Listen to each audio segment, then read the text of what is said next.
yang lebih mereka cintai daripada melihat Rob mereka. Maka semuanya mereka melihat Tuhan mereka. Termasuk orang yang sudah sekian lama menikmatin surga ini, juga akhirnya melupakan semua itu. Dayang-dayang, pakaian, makanan, lupa semua. Mereka lupakan semua gara-gara melihat wajahnya Allah yang mulia. Kemudian beliau membaca firman Allah, maksudnya Nabi SAW, bagi orang-orang yang berbuat baik ada pahala yang terbaik surga dan tambahannya. Makna daripada tambahannya adalah melihat wajahnya Allah yang mulia. Di dalam hadis yang kedua tadi yang saya sebutkan, penutupan hadisnya berbunyi kata Nabi SAW, tentu di buku kita tidak ada itu ya. Kata Nabi SAW, lalu semua penghuni surga mengatakan, ya Allah, tidak ada nikmat yang mengalahkan melihat wajahmu yang mulia. Semoga insya Allah kita termasuk ini ya.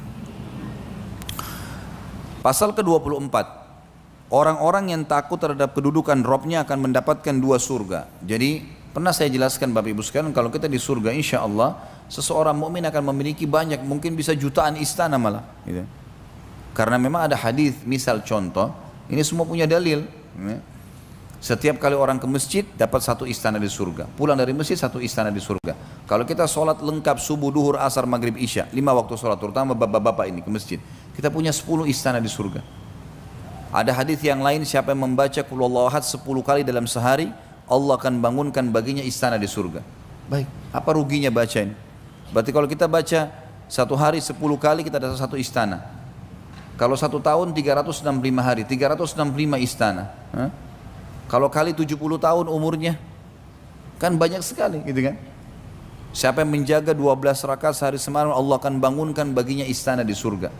Ini ada makna, ada dua makna kata ulama hadis. Bisa bermakna kalau dia rutin jaga seumur hidupnya akan diberikan istana di surga, atau memang setiap hari kalau sudah lengkap 12 rakaat itu, subuh 2 rakaat sebelumnya, 4 rakaat sebelum duhur, 4 rakaat sudah duhur, 2 rakaat sudah maghrib, 2 rakaat sudah isya, rutin dia jaga, maka setiap hari dapat satu istana.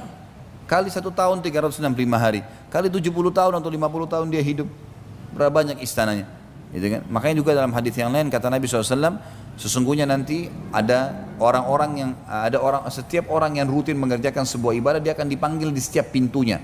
Kalau dia jihad, dia akan dipanggil dari pintu jihad. Dia sholat dari pintu sholat, puasa, pintu puasa, sedekah, pintu sedekah, haji, pintu haji. Jadi artinya pintu gerbang besar, di dalamnya ada kem istana, gitu kan. Setiap jenis ibadah ada sendiri itu.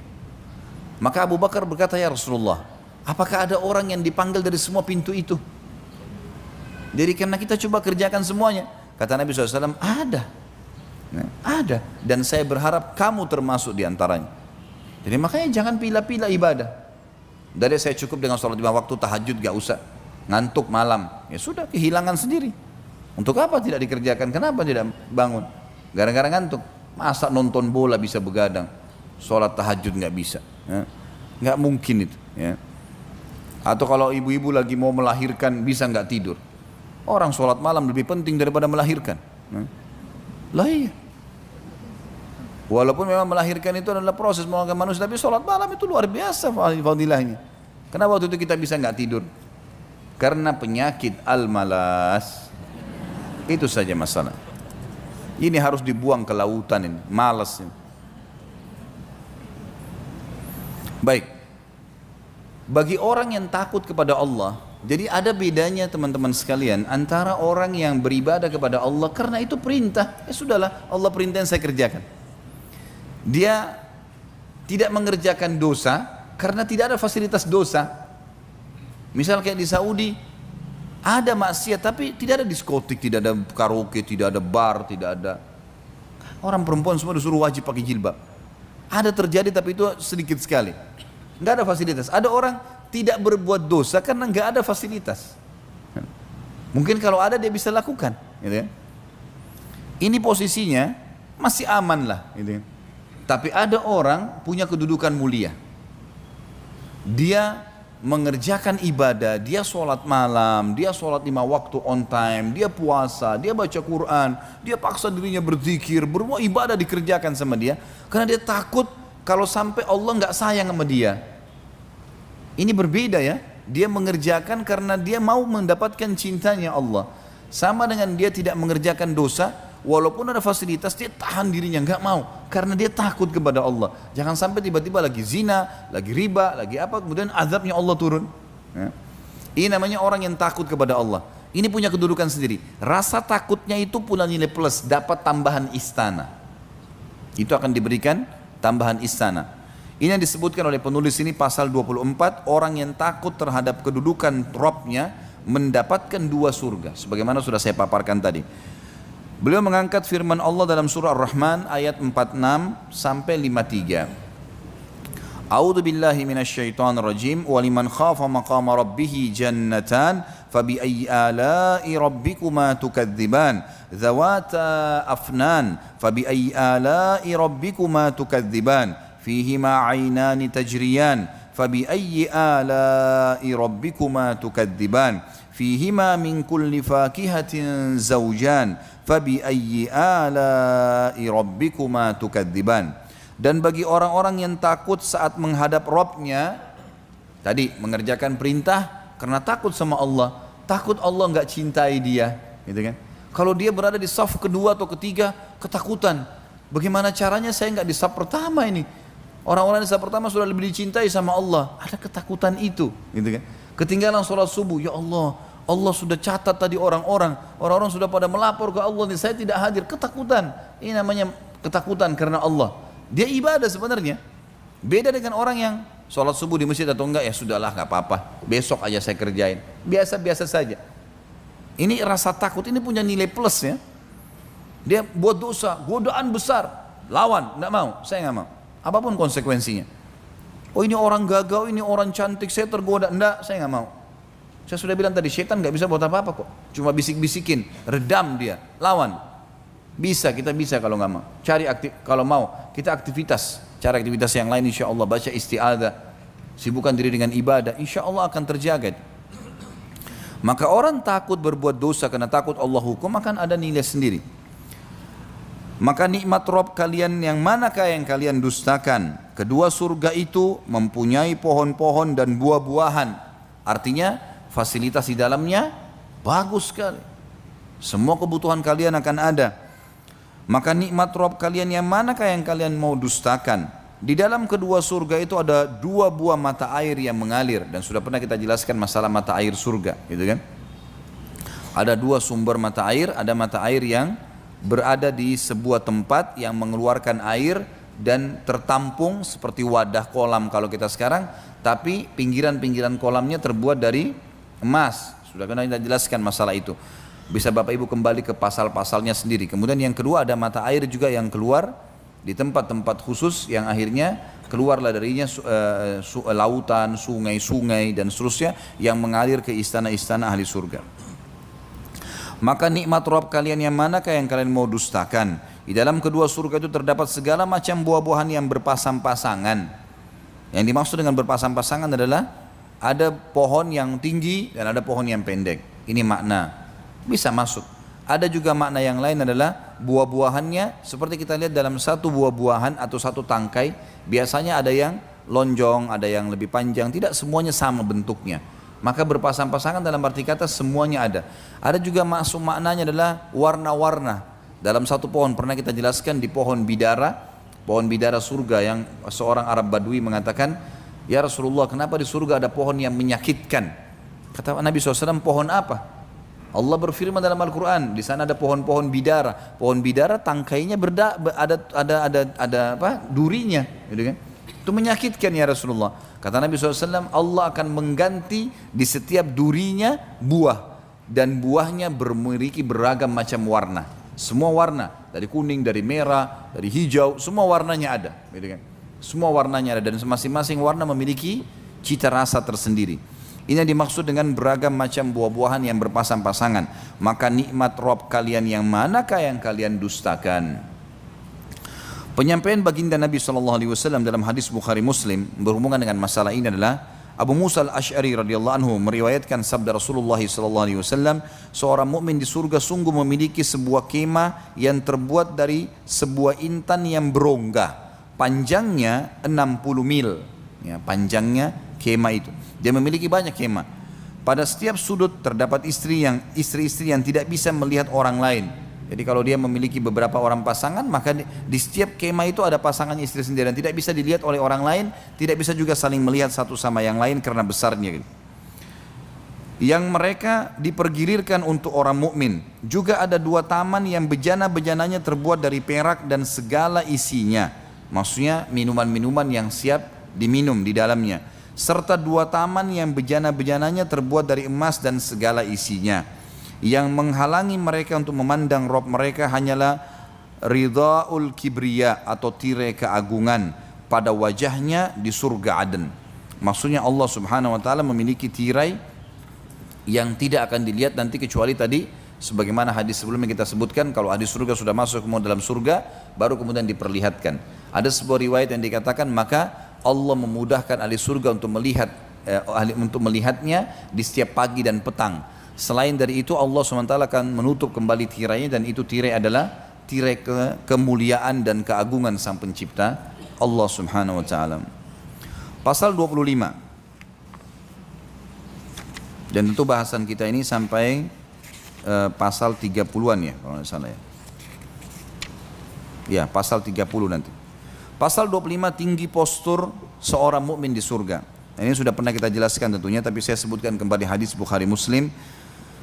Abu Hurairah radhiyallahu anhu meriwayatkan sabda Rasulullah SAW, Allah menciptakan Adam menurut bentuknya tingginya 60 hasta. Ketika dia menciptakannya, dia berkata kepadanya, pergilah lalu ucapkanlah salam kepada golongan itu, yakni para malaikat. Lalu dengarlah salam penghormatan mereka kepadamu. Karena itu salam penghormatanmu dan salam penghormatan anak keturunanmu. Nabi SAW melanjutkan, lalu ia pergi lantas mengucapkan Assalamualaikum, keselamatan untuk kalian. Mereka menjawab, Assalamualaikum warahmatullah. Semoga keselamatan juga diberikan kepadamu dan rahmatnya Allah atau karunia-Nya akan selalu bersamamu. Lalu beliau melanjutkan hadisnya Nabi SAW, setiap orang yang masuk surga menurut bentuk Adam atau mengikuti bentuknya Adam alaihissalam, tingginya 60 hasta, bentuk tubuh itu terus menerus berkurang sejak setelah penciptaan ini itu hingga sekarang. Maksudnya di dunia Adam alaihissalam 60 hasta, makin dekat kiamat makin pendek. Dan memang manusia makin memendek postur tubuhnya. Makanya sekarang kalau ada orang tingginya 2 meter itu sudah kita anggap sangat tinggi kan, kita kaget kagum kadang-kadang, atau mungkin 2,5 meter. Kalau di zaman dulu itu kecil sekali. Nabi Adam alaihissalam 60 hasta ya, berarti 27,5 meter tingginya alaihissalatu wassalam. Dan kita nanti di akhirat akan kembali dengan poster itu. Makna daripada potongan hadis terakhir ini, dan akan terus berkurang sampai hari ini, maksudnya sampai menjelang kiamat. Mereka terus akan memendek poster tubuhnya sampai nanti di akhirat dibangkitkan kembali dengan poster awalnya Adam alaihissalam. Pasal ke-26, keridhaan yang abadi. Di dalam surah Al-Imran, silakan dibuka surah Al-Imrannya, ayat 15. Ini tentu surah nomor 3. A'udzu billahi minasyaitonir rajim. Qul a'unabbi'ukum bi khairin min dzalikum lilladzina ittaqaw 'inda rabbihim jannatun tajri min tahtiha al-anharu khalidina fiha jannatun tajri min tahtiha al-anharu khalidina fiha wa azwajun mutahharatun wa ridwanun minallah wallahu basirun bil ibad. Untuk orang-orang yang bertakwa kepada Tuhannya, maukah saya beritahukan kepada kalian sesuatu yang lebih baik daripada kehidupan dunia kalian ini? Untuk orang-orang yang bertakwa, patuh kepada Tuhannya, pada sisi Rabb mereka ada surga yang mengalir di bawahnya sungai-sungai. Mereka kekal di dalamnya dan mereka dikaruniai istri-istri yang disucikan serta keridhaan Allah. Yang kita garis bawahi, keridhaan Allah ini saksi bahasan. Masalah pasangan hidup sudah kita jelaskan dulu di sifat para wanita ahli surga. Dan Allah maha melihat hamba-hambanya. Kemudian selanjutnya surah Al-Bayyinah, surah nomor 98 ya, ayat 7 dan ayat 8. A'udzu billahi minasyaitonir rajim. Innal ladzina amanu wa amilus solihati ulaika hum khairul bariyah. Jazaohum 'inda rabbihim jannatu 'adnin tajri min tahtihal anharu khalidina fiha. tajri min tahti jannatu adnin tajri min tahtiha al-anharu khalidina fiha abada radhiyallahu anhum wa radu an dzalika liman khasyiya rabbah. Sesungguhnya orang-orang yang beriman dan mengerjakan amal saleh, mereka itu adalah sebaik-baik makhluk. Jadi kalau ada pemahaman teman-teman sekalian, oh, orang beriman itu buruk, orang beriman itu begini dan begitu, itu salah semuanya. Orang beriman adalah sebaik-baik makhluk. Kalau ada orang beriman satu yang pakaiannya kotor atau kata-katanya kasar, itu dia secara individu, karena Allah nggak pernah perintahin itu kok. Allah perintahin kebaikan, suruh bersih, suruh rapi, suruh baik. Balasan mereka di sisi Rabb mereka adalah surga Aden yang mengalir di bawahnya sungai-sungai. Mereka kekal di dalamnya selama-lamanya. Allah ridho terhadap mereka dan mereka pun ridho kepadanya. Yang demikian itu adalah balasan bagi orang-orang yang takut kepada Rabb-nya. Baik, untuk lebih jelasnya kedua ayat ini kita akan bacakan sabda Nabi sallallahu alaihi wasallam yang merincikan masalah kita, masalah ridhonya Allah itu. Di dalam hadis Bukhari Muslim, Abu Sa'id Al-Khudri radhiyallahu anhu meriwayatkan sabda Rasulullah sallallahu alaihi wasallam, "Inna Allah azza wa jalla yaqulu li ahli al-jannah, ya ahlal jannah, fayaqulun labbaika rabbana wa sa'daik wal khairu fi yadaik, fayaqulu har raditum, fayaqulun wa ma lana la narda ya rabbana wa qad a'taytana ma lam tu'ti ahadan min khalqik, fayaqul ala u'tikum afdala min dhalik, fayaqulun wa ayyu shay'in afdal min dhalik, fayaqul uhillu alaikum ridwani fala askhatu alaikum ba'dahu abada." Allah berfirman kepada ahli surga, wahai ahli surga. Mereka menjawab, kami memenuhi, sebenarnya lebih tepat ya, kami memenuhi panggilanmu wahai Rabb kami. Lalu Allah bertanya, apakah kalian sudah ridha? Sudah terima belum? Ridha ini maknanya kalau di Indonesia kan Bapak Ibu sekalian, di atas pemberian. Jadi gini, kalau ada orang butuh uang 1 juta, kemudian kita tanya dia, apa sebenarnya yang kamu lakukan? Oh, saya tidak ada kegiatan, saya cuma mau bayar utang 1 juta. Lalu kemudian kita memberikan dia 10 juta. Ini loh, 10 juta. Kamu ambil uang ini, jadikan sebagai modal. Maka pada saat itu, karena seseorang diberikan di atas kebutuhan dia, dia akan ridho. Ridho ini penerimaan diikuti dengan kepuasan sepenuhnya. Gitu. Maka Allah tanya, apa kalian sudah ridho? Sudah puas gak dengan semua ini yang saya berikan? Ya. Maka mereka berkata ahli surga, dan ini menandakan ahli surga sudah sangat luar biasa iman mereka, karena mereka tidak memungkiri nikmatnya Allah. Ya. Mereka menjawab, apa alasan kami untuk tidak ridho? Padahal engkau telah memberikan kepada kami apa yang belum pernah engkau berikan kepada makhlukmu yang lain. Maksudnya para malaikat pun yang mulia mereka bertugas. Setelah ahli surga masuk surga pun mereka masih menjalankan tugasnya ya, yang Allah SWT perintahkan. Mereka bukan menikmatin seperti kita. Jadi ada makhluk Allah yang tidak mendapatkan. Hewan-hewan mereka tidak masuk ke surga. Tumbuh-tumbuhan ya sudah, fasilitas selama di dunia sudah selesai. Walaupun hewan-hewan dibangkitkan nanti di mahsyar, kemudian akan dihisab. Kenapa hewan yang bertanduk menanduk temannya yang tidak bertanduk, gitu kan? Tapi sebagian ulama mengatakan setelah itu Allah SWT sudah hilangkan mereka, nggak ada lagi dibawa ke surga, gitu kan? Lalu Allah berfirman kepada mereka, aku akan memberikan kepada kalian yang lebih baik daripada itu. Mereka bertanya, wahai Rabb kami, wahai pencipta kami, adakah sesuatu yang lebih baik daripada semua ini? Udah luar biasa nih yang kau berikan kepada kami.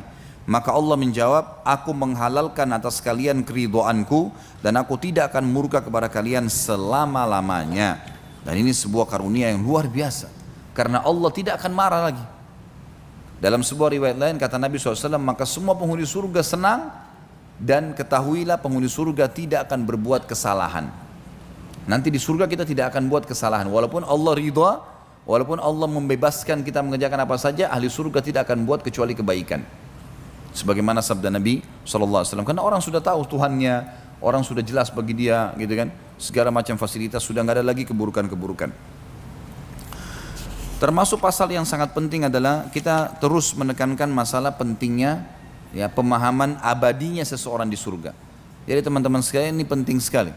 Memahami tentang kita akan abadi itu penting, karena tidak ada lagi kematian, tidak ada lagi masa tua, tidak ada lagi sakit, nggak ada lagi gangguan orang. Disebutkan dalam banyak ayat Al-Quran, diantaranya surah Al-Kahfi ayat 108.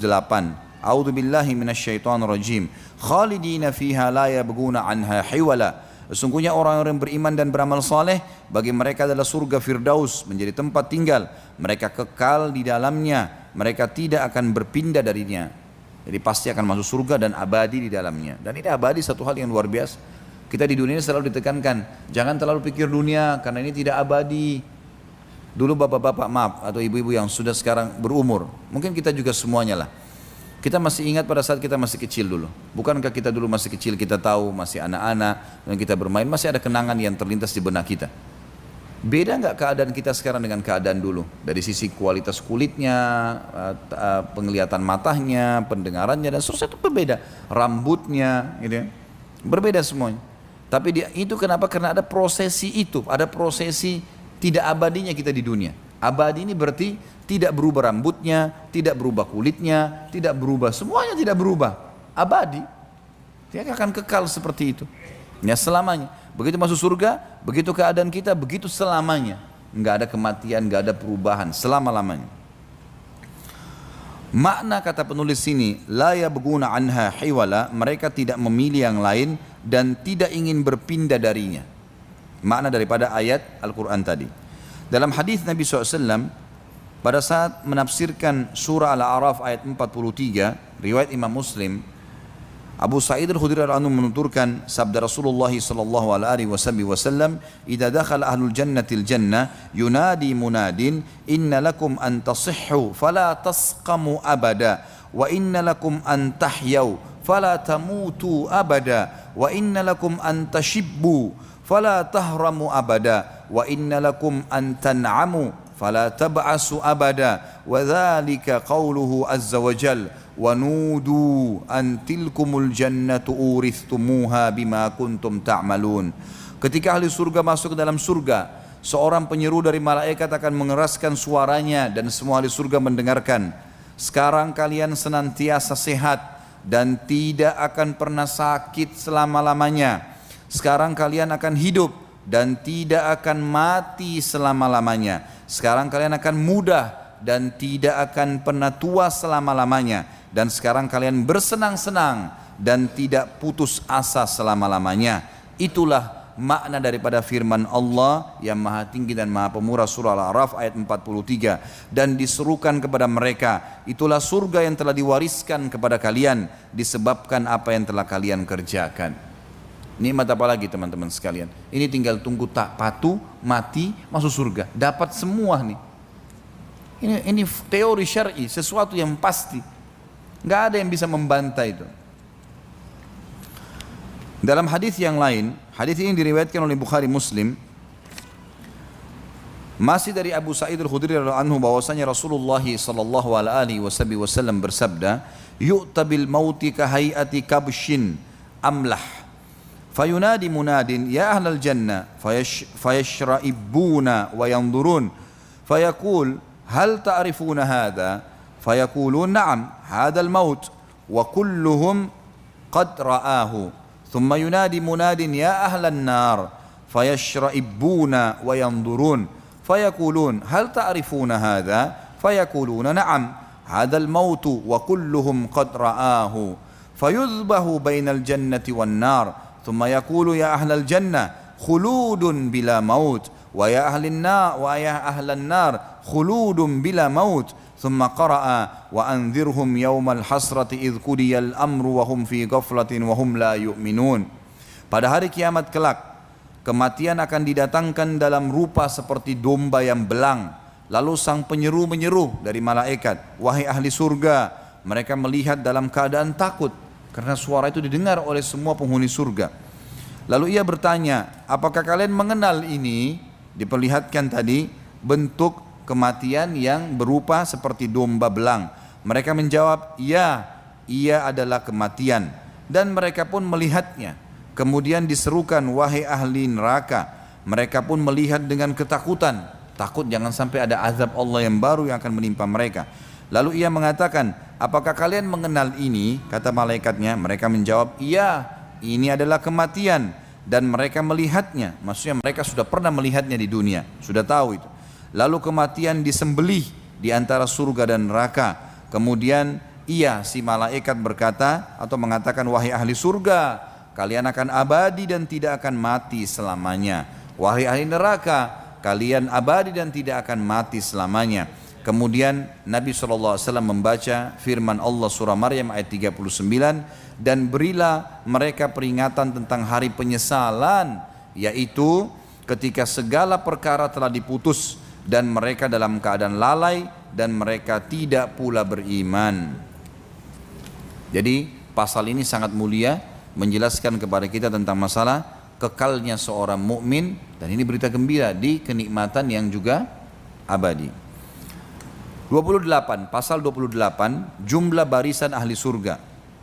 Disebutkan dalam hadis yang dihasankan oleh Imam Tirmidzi, Buraidah radhiyallahu anhu menuturkan sabda Rasulullah sallallahu alaihi wasallam, ahlul jannati ishruna wa mi'atu saffin, thamanuna minha min hadhihi al-ummah wa arba'una min sairil umam. Ahli surga itu terdiri dari 120 saf, sebanyak 80 saf diantaranya dari umat ini dan 40 saf dari seluruh umat. Dan ini berita gembira teman-teman sekalian, bahwasanya kita ini umat Muhammad SAW mayoritas penghuni surga. Ini luar biasa ini ya. Abdullah bin Mas'ud radhiyallahu anhu mengatakan dalam hadis yang diriwayatkan Bukhari Muslim, kami pernah bersama Nabi SAW, lalu beliau bertanya, apakah kalian ridha menjadi seperempat? Maka kami menjawab, iya tentu ya Rasulullah. Beliau menjawab, bertanya lagi, apakah kalian ridho kalau kalian menjadi sepertiga ahli surga? Maka kami pun menjawab, iya. Beliau SAW berkata lagi, demi zat yang jiwaku berada di tangannya, sesungguhnya aku berharap kalian menjadi separuh ahli surga. Hal ini mengingat surga tidak dimasuki kecuali oleh jiwa yang muslim.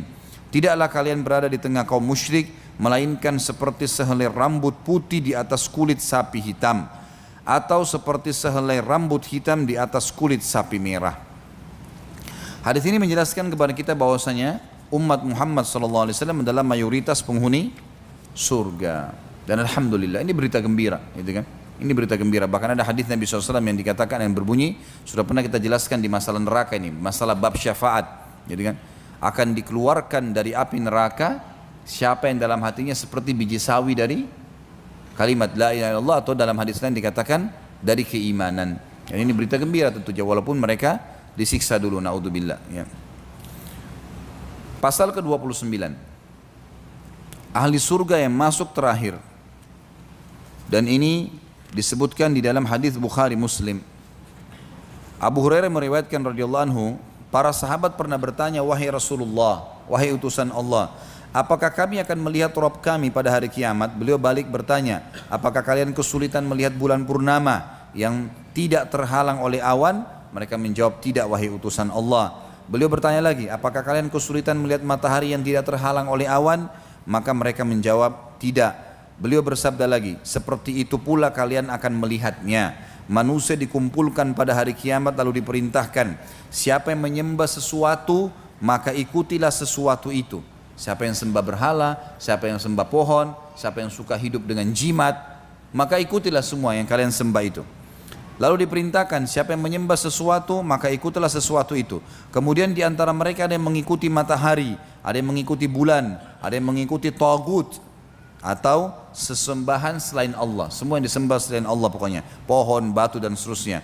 Dan tinggallah umat ini yang di dalamnya terdapat kaum munafik. Lalu Allah datang pada mereka seraya berfirman, akulah Rabb kalian. Mereka menjawab, kami tetap di sini hingga Rabb kami datang kepada kami. Ketika Rabb kami datang, maka kami mengenalnya. Lalu Allah datang kepada mereka seraya mengatakan, akulah Rabb kalian. Mereka mengatakan, engkau Rabb kami. Lalu dia menyeru, dan sirat atau titihan diletakkan di antara dua daratan Jahannam. Akulah Rasul pertama yang menyeberangkan umatnya. Di sini sampai sini dulu kita perlu perbaikin. Ya. Allahu alam, yang saya lihat dari lafaz hadis ini ada kesalahan di terjemahan, sehingga yang dimaksud di sini adalah nanti akan terdapat ditinggalkan dan tinggallah umat ini dan di dalamnya terdapat kaum munafik. Lalu Allah datang pada mereka seraya berfirman. Yang dimaksud di sini adalah Allah datang kepada orang-orang beriman. Jangan difahami orang munafik ya. Orang-orang beriman, karena kalimat munafik tadi itu adalah disebutkan orang-orang beriman dari umat ini dan diantaranya ada orang-orang munafik. Gitu kan. Lalu pada saat itu kata Nabi SAW, akulah Rasul pertama, utusan Allah yang menyeberangkan umatnya di atas sirat. Dan tidak ada seorang pun pada hari itu yang berbicara kecuali para Rasul. Ucapan para Rasul pada hari itu ialah, ya Allah selamatkan, selamatkan. Di neraka Jahannam terdapat besi-besi runcing seperti duri sa'dan. Jadi ada satu pohon, durinya tuh seperti pedang bentuknya, tajam sekali, gitu kan. Dan kalau pedang biasanya satu sisi saja tajam, ini enggak, kiri kanannya kalau disentuh tajam. Biasanya kan duri bagian atasnya, ini enggak, semua batangnya itu tajam semuanya. Apakah kalian pernah melihat duri sa'dan? Mereka menjawab iya. Beliau melanjutkan, iya seperti duri sa'dan, cuma tidak ada yang mengetahui kadar besarnya kecuali Allah. Tidak ada yang mengetahui yang menyambar manusia tergantung pada perbuatannya, maksudnya yang lewat di atas sirat, dan sudah pernah kita jelaskan ini. Maka orang-orang yang harus masuk neraka dulu akan disambar oleh duri itu. Di antara manusia ada yang binasa karena amalnya, ada pula yang dihinakan lalu selamat. Yang binasa karena amal maksudnya amal buruknya ya. Dia kafir, dia banyak berbuat dosa, maka dia binasa masuk neraka. Ada juga orang yang dihinakan lalu selamat, maksudnya dia bisa bermakna seperti yang saya pernah sebutkan. Kalau ada orang ditimbang di timbangan amalnya hari kiamat, maka dia kalau amal buruknya misalnya 1000, amal solehnya 900, maka dia butuh minimal 101 pahala untuk menyelamatkannya. Lalu datanglah orang-orang yang memberikan syafaat untuk dia, sehingga akhirnya dia dapat 101 pahala tambahan, selamat dia. Dengan 1 pahala selamat masuk surga. Tapi karena tadinya sebenarnya kalau tidak ada yang bantu dia harus masuk neraka dulu. Ini yang dimaksud dengan makna. Ada pula orang yang dihinakan, dia sebenarnya terhina bisa masuk neraka, tapi akhirnya selamat. Ini bisa bermakna ini, karena dia dapat syafaat, dia ditolong. Makna yang lain adalah orang-orang yang sudah terlanjur masuk neraka karena beriman dikeluarkan melalui syafaat orang-orang yang beriman. Hingga ketika Allah hendak memberi rahmat pada siapa yang dikehendakinya dari ahli neraka, maksudnya Allah keluarkan mereka, maka Allah memerintahkan para malaikat agar mengeluarkan siapa saja yang menyembah Allah.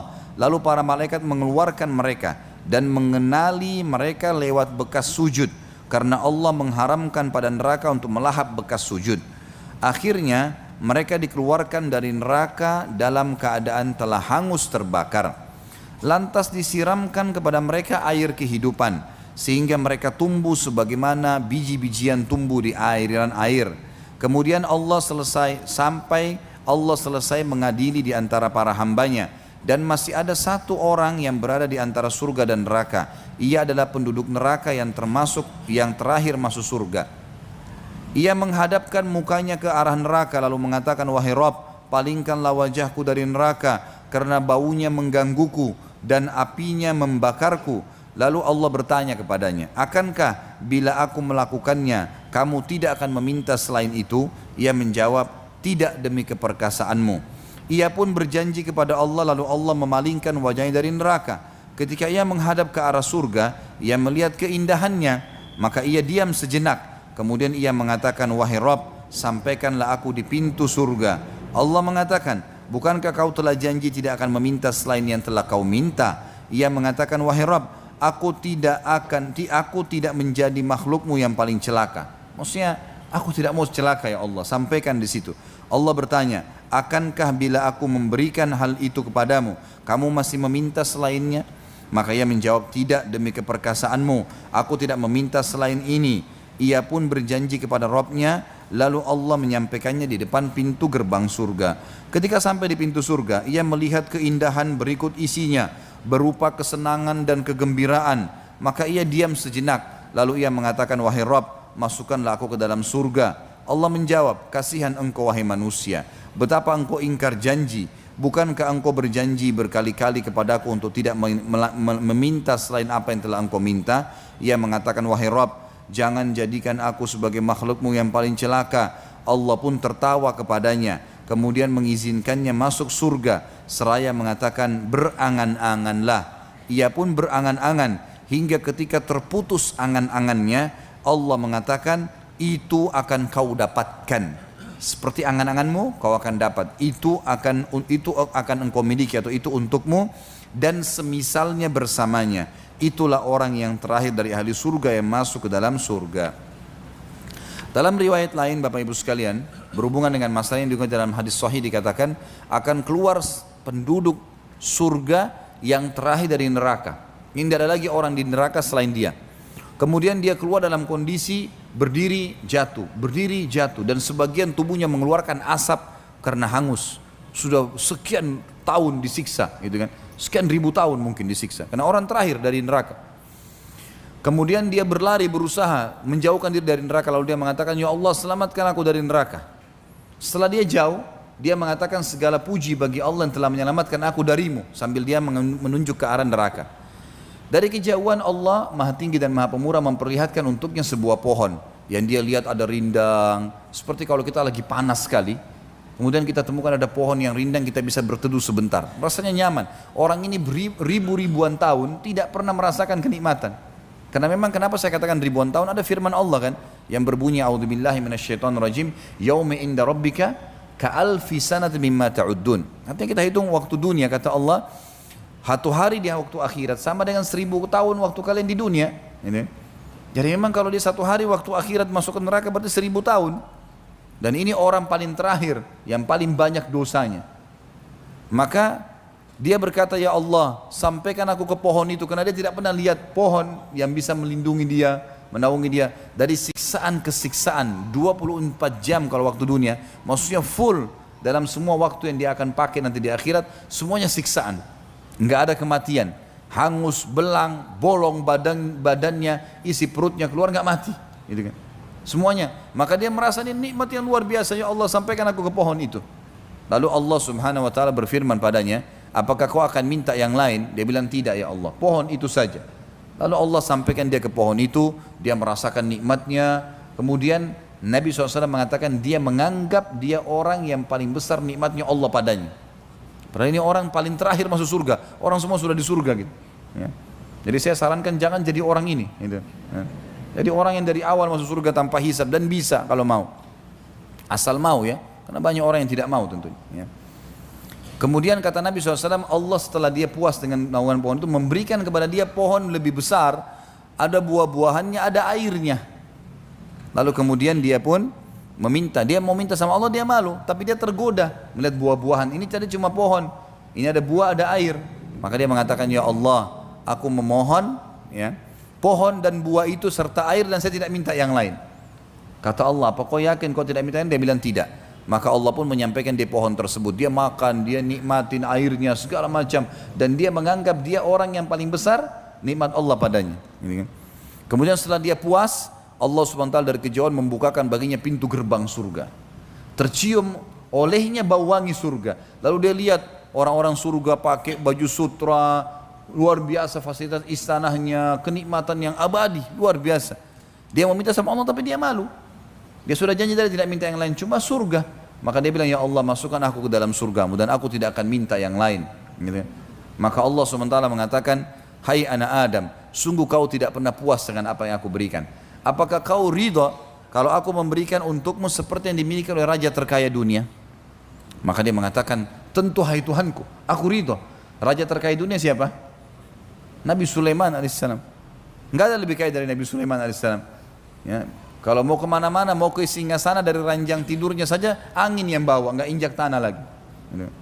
Alaihissalam, luar biasa kelebihannya. Istananya dari kaca, segala macam jin semuanya bisa tunduk dengan dia. Hewan-hewan bisa ngerti bahasanya. Maka Allah SWT mengatakan, apa kau ridho kalau aku berikan kamu yang dimiliki raja terkaya dunia? Dia bilang, aku ridho hai Tuhanku. Maka Allah mengatakan, dan engkau akan dapat yang serupa dengannya, double. Dia mengatakan, aku ridho hai Tuhanku. Allah bilang, kau akan dapat serupa dengannya. Aku ridho hai Tuhanku, sampai 10 kali. Karena gembiranya sudah 10 kali. 10 kali yang dimiliki Raja Sulaiman alaihissalam, ini luar biasa. Ya. Maka kata dia, ya Allah engkau hambaku dan aku Tuhanmu. Karena gembiranya dibalik sama dia. Lalu Nabi SAW tersenyum menyampaikan hadis ini sampai urat leher beliau terlihat alaihissalam. Dia berita gembira. Ini nikmat orang yang paling rendah di surga, 10 kali lipat yang dimiliki raja terkaya dunia. Bagaimana dengan orang yang dari awal masuk? Bagaimana orang yang masuk surga tanpa hisab, yang surga Firdaus yang luar biasa? Makanya kata Nabi SAW, nggak ada orang yang masuk surga dengan amalnya. Amal hanya menentukan derajat, tapi dengan rahmat Allah. Termasuk anda ya Rasulullah, termasuk saya. Kalau bukan karena Allah menyelimuti saya dengan rahmatnya, maka tentu juga tidak bisa dapat. Semua masuk dengan rahmatnya Allah. Dan kata Nabi SAW dalam hadis lain, kalau kalian minta surga, mintalah Firdaus, karena dia tempat tertinggi di surga. Kita mungkin tidak bisa mengukur amal kita yang sedikit dengan surga Firdaus, tapi rahmatnya Allah. Ngerengek sama Allah Subhanahu Wa Ta'ala. Ya Allah, surga Firdaus, ya Allah, Allah maha penyayang, maha pendengar. Tinggal minta saja, dikasih. Jadi jangan mau masuk surga pas-pasan, masuk surga yang luar biasa, sekalian minta, gitu kan? Walaupun sebenarnya orang yang paling rendah di surga seperti ini nikmatnya. Pasal terakhir kita dalam masalah surga, dan alhamdulillah yang telah memudahkan kita menyelesaikan buku ini. Semoga tinggal Allah mudahkan kita mengamalkan isinya. Ya. Keadaan surga lebih dari yang digambarkan. Allah dalam sebuah hadis yang sahih, hadis Nabi SAW riwayat Bukhari Muslim, pada saat menjelaskan surah As-Sajdah ayat 17, Abu Hurairah radhiyallahu anhu meriwayatkan sabda Nabi SAW, qala Allah azza wa jal, a'dadtu li'ibadi salihina ma la 'ainun ra'at wa la udhunun sami'at wa la khatara 'ala qalbi bashar misdaqu dhalika fi kitabillah fala ta'lamu nafsum ma ukhfiya lahum min qurrati a'yunin jazaa'an bima kanu ya'malun. Allah berfirman, Allah yang maha tinggi dan maha pemurah berfirman, aku telah siapkan untuk hamba-hambaku yang saleh. Saleh mengerjakan semua perintah, tinggalkan larangan. Apa yang tidak pernah dilihat oleh mata, tidak didengar oleh telinga, dan tidak pula terlintas di hati manusia. Bukti hal tersebut terdapat dalam kitabullah yang berbunyi dalam surah Sajdah ayat 17, seseorang tidak mengetahui apa yang disembunyikan untuk mereka, yaitu bermacam-macam nikmat yang menyedapkan pandangan mata sebagai balasan terhadap apa yang telah mereka kerjakan. Di dalam hadis Bukhari yang lain, Sahal bin Sa'ad As-Sa'idi radhiyallahu anhu menuturkan sabda Rasulullah sallallahu alaihi wasallam, tempat cemeti di surga itu lebih baik daripada dunia dan seluruh isinya. Tempat sapu tangan lebih baik daripada dunia dan seluruh isinya. Bayangkan kalau kita miliki dunia dan seluruh isinya. Orang memiliki Rawamangun saja ini sudah luar biasa dianggap kaya, ya. Tuan tanah di Rawamangun. Apalagi kalau Jakarta Timur, apalagi kalau seluruh Jabodetabek, apalagi kalau seluruh Indonesia, apalagi kalau seluruh dunia. Tempat cemeti di surga lebih baik daripada dunia dan seluruh isi. Tempat cemetinya saja, gitu kan. Dalam hadis yang lain riwayat Bukhari, Abu Hurairah radhiyallahu anhu meriwayatkan sabda Rasulullah SAW, sungguh tali busur salah seorang dari kalian di surga itu lebih baik daripada segala yang diterbiti dan diterbenami oleh matahari. Makna yang lain adalah tali busur, ada hadis yang menyebutkan yang kalian gunakan di jalan Allah berperang, gitu kan? Itu lebih baik daripada dunia, daripada terbitnya dan terbenamnya matahari. Bisa juga bermakna seperti awal hadis ini, kalau di surga akan ada tali busur seseorang. Allahu alam dia gunakan untuk apa, tapi yang jelas penyampaian Nabi SAW kita imani. Kemudian hadis yang lain riwayat Bukhari juga, Anas radhiyallahu anhu menuturkan, meriwayatkan sabda Rasulullah SAW, ahli surga yang paling rendah derajatnya untuk orang, ya, yang dilayani 10.000 pelayan. Hadis Bukhari. Tangan masing-masing mereka membawa 2 piring. 10.000 pelayan masing-masing bawa 2 piring. Yang satu terbuat dari emas, yang kedua terbuat dari perak. Berisi macam-macam makanan, buah-buahan, segala macam hal. 10.000 pelayan, berarti ada 20.000 piring. Dan dia bisa makan semuanya tanpa kenyang. Dia bisa nikmatin semua. Karena saya sudah sebutkan di surga tidak ada lapar, tidak ada kenyang. Orang makan karena kenikmatan. Inilah akhir dari apa yang berhasil dihimpun, kata beliau, tentang gambaran surga dari hadis-hadis yang sahih, dan aku memohon kepada Allah untuk menjadikannya sebagai pendorong untukku, kata penulis, dan untuk saudara-saudaraku kaum muslimin, bersungguh-sungguh bekerja keras dan mengorbankan apa yang berguna, apa yang berharga, guna mendapat anugerah terindah tersebut. Demikian pula aku memohon kepada Allah agar memudahkan jalan untuk kami, memasukkan kita semua sebagai ahlinya, dan mengumpulkan kita di dalamnya bersama Nabi kita Nabi Muhammad SAW. Sesungguhnya dia maha kuasa atas segala hal dan juga patut untuk mengabulkannya. Allahu alam. Alhamdulillah sampai sini